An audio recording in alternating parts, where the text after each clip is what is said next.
होईल त्याचं ते माहिती काढून काढून निघाला देऊ. त्याचे मित्र कसे आहे, तू जाते कुठं, त्याचं करते काय, हे सारोच्या सारा डाटा जो असते की नाही त्या पोरीच्या समोर आल्यानंतरच म्हणजे हो म्हणते.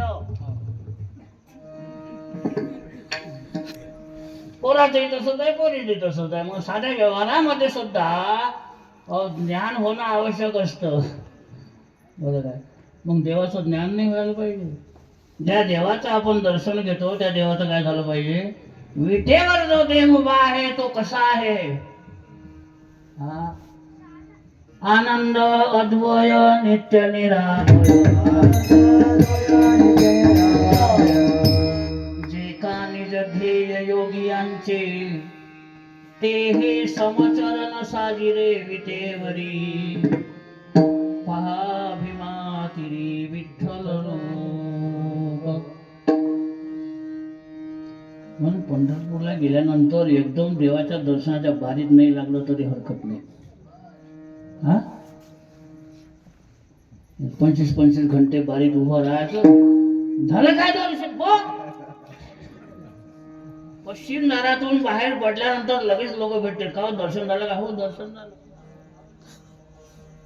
पण तो दर्शन घेऊन येते आणि हा गावातलाच असते, म्हणते पाणी पडलं काय, पाऊस पडला काय, म्हणे पोट्याने पेरलं की नाही, म्हणजे दर्शन करून आला तू. पंढरपूरला गेल्यानंतर आपल्या गाडीचं तोंड फिरलेलं असते, त्यात पैदल 1 महिना गेल्यानंतर ते विचारच नका. ते नागपूरकर महाराज दृष्टांत सांगायचे, रोकड्याले मुक्काम आष्टे म्हणा, रोकडा म्हणा, तिथं ते चोरायचं भेव. बरोबर, झोपला, झोपले लोक सारे आहे, झोपला, याला स्वप्न पडलं. स्वप्नात झाले 15 किलोमीटर वरचा देव नाही दिसला.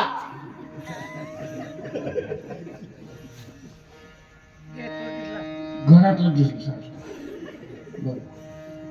अंगणात तो विहीर होती आणि विहिरीला काही जास्त मोठा ओटा नव्हता.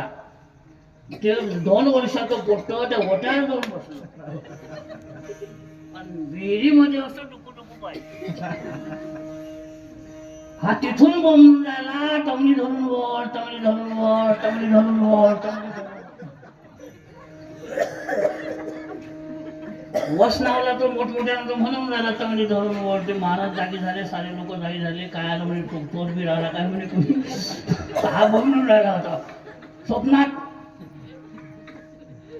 गेले महाराज त्याच्याजवळ, एक मुस्काळात मारली त्याच्या, काय वगैरे म्हणजे तमली धरून वर. जागी झाल्यानंतर तो जरासा चरमला.